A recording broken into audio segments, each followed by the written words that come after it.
مگر وہ فرماتے میں کیا کروں، کیسے صبر کروں، میں اپنے اللہ تعالیٰ کی بارگاہ میں فریاد کرتا ہوں۔ آخر ایک دن حضرت یعقوب نے بیٹوں کو بلایا اور فرمایا جاؤ پھر مصر جاؤ، شاید بنیامین اور یوسف علیہ السلام کا کوئی پتہ چلے۔ انہیں گندم کی بھی ضرورت تھی، چنانچہ وہ مصر روانہ ہو گئے۔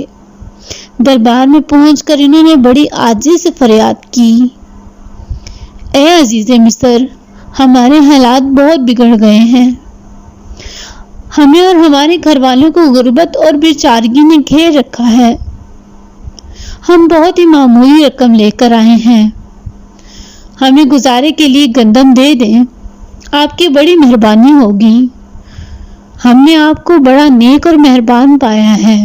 حضرت یوسف علیہ السلام کا دل بھر آیا، انہوں نے فرمایا